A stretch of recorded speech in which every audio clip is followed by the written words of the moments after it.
কিছু উপদেষ্টার কর্মকাণ্ড নিয়ে প্রশ্ন উঠেছে। এমনকি গতকালকেও এই যে রাতভর যে গুজব এবং বিভ্রান্তি ছড়ানো হলো ডক্টর ইউনূস পদত্যাগ করবেন, তিনি এগুলো তার ভালো লাগছে না।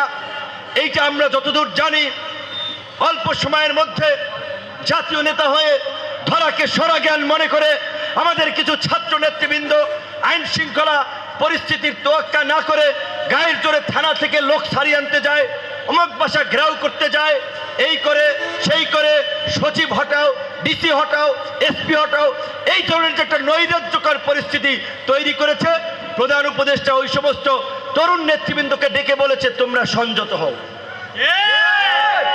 যেই জাতীয় ঐক্য এবং সংহতির মধ্য দিয়ে এই অন্তর্বর্তীকালীন সরকার গঠিত হয়েছে, সেখানে এই কতিপয় ছাত্র যুবক তরুণরা জাতীয় ঐক্য এবং সংহতির বিনষ্ট করে নানান ধরনের বক্তব্য এবং কর্মকাণ্ডের মাধ্যমে একটি বিভাজন তৈরি করছে, বিদ্বেষ ছড়াচ্ছে।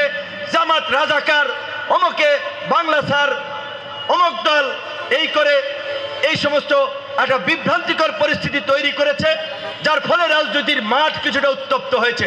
বিশেষ করে ঢাকা মহানগর দক্ষিণের মেয়র আদালত ঘোষণা করেছে ইশতিয়াক হোসেনকে।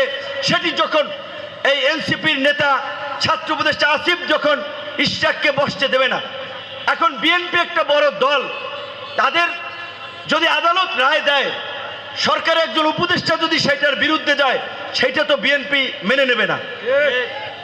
যার ফলে ঢাকায় কয়েকদিন ব্যাপী আন্দোলন হয়েছে। তাহলে এই পরিস্থিতিটা কে তৈরি করলো? এই নাবালক পোলাপান, এই উপদেষ্টা। তো এই কারণে আমরা বলেছি পরিষ্কারভাবেই অভিজ্ঞ ম্যাচিউরড ব্যক্তি, দূরদর্শী ব্যক্তিদের নিয়ে এই উপদেষ্টা পরিষদ পুনর্গঠন করেন এবং আপনারা সাধারণ মানুষ হন, রাজনৈতিক নেতা হন, দেশের ভালো মন্দের দায়িত্ব প্রত্যেকটি নাগরিক